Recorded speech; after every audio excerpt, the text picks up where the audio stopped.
So, we grew up surrounded by limits. Grades define how smart we are.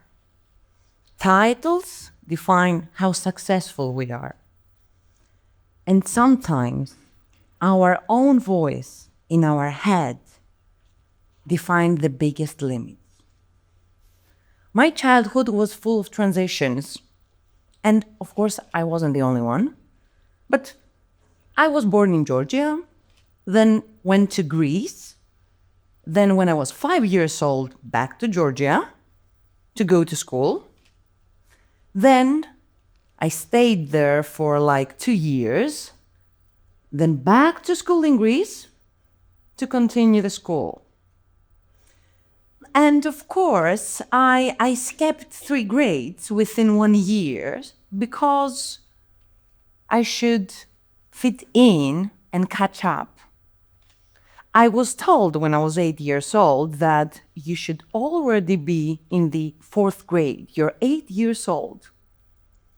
So here I am, sitting in a classroom and studying so hard math, physics, equations, Greek language, and an invisible pressure to prove I belong. And I proved it. I belonged.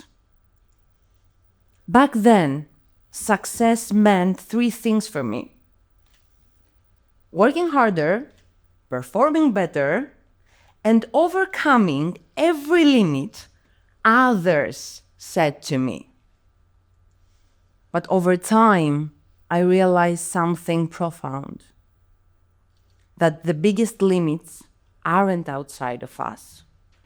They live in how we think, how we relate, and how we grow. So let's go now to my student years. So for a long time as a student, I thought intelligence was something you could measure. And again, grades defined how intelligent we are. Labels defined how our identity, and achievement defined our own worth. So when I finally earned my master's degree from computer engineering department, I start to see the world like more logical, more structured, data-driven, full of processes. But when I became an entrepreneur, I faced the paradox. Everything I have learned so far couldn't support me to overcome my day-to-day challenges. So no algorithms could solve the complexity of human emotions. No formula could teach resilience after many times of failure. And no code could teach teamwork within a team. In those moments when everything I have built started to fall apart, when the uncertainty took up the whole space in the room, I discovered a deeper truth: that growth begins when comfort ends. And human potential doesn't grow in certainty. It grows in moments when we connect with people, through the ability to communicate, through the ability to own our decisions. And when everything falls apart, just to keep going. Those skills becomes our superpowers. And those skills are so-called soft skills. But there is nothing soft on them. They are the hardest to master and the most powerful to sustain. From actually being able to communicate effectively with others, up to listening before reacting, up to being more empathetic, up to creating something when the resources are insufficient. These are the forces that have driven the human potential, the human progress for centuries. And soft skills don't replace knowledge. They amplify it. Actually, they multiply what we know. So what if schools measured curiosity as carefully as they measured math? Of course, worldwide. What if emotional intelligence was part of the curriculum alongside with physics? And what if teamwork were as valued as test results? Children are naturally curious, empathetic, and adaptable until the world teaches them to fear fail and mistakes. If we nurture those skills early on, we don't just raise smarter kids.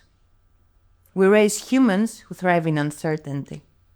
Because the earlier we learn to understand emotions, resolve conflicts, and connect with others, the more limitless our growth becomes. And here is something that all children will recognize.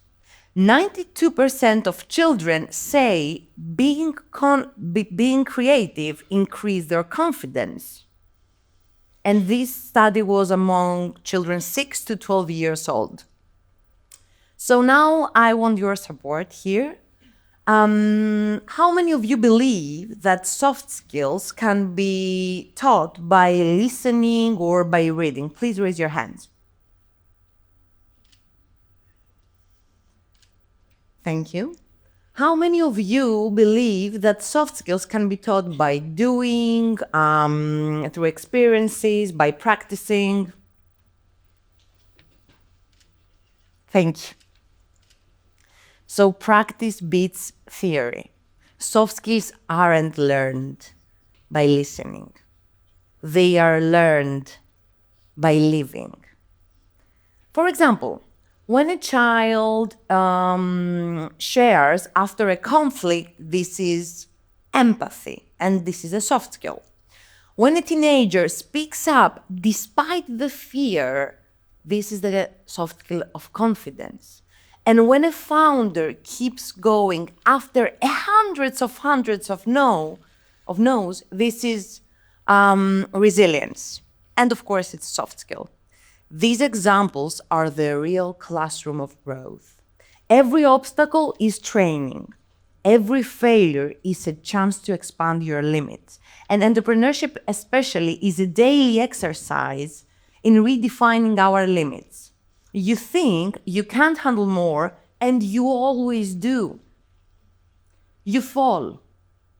Try again, rebuild, adopt, and then grow again. It's the best masterclass in resilience, perseverance, and adaptability. Because in entrepreneurship, just like in life, we don't outsmart our limits. We outgrow them.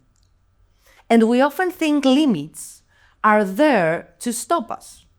But in reality, limits are launchpads waiting for us to take off. Redefining limits isn't about breaking records, isn't about being the best. It's about choosing growth over fear.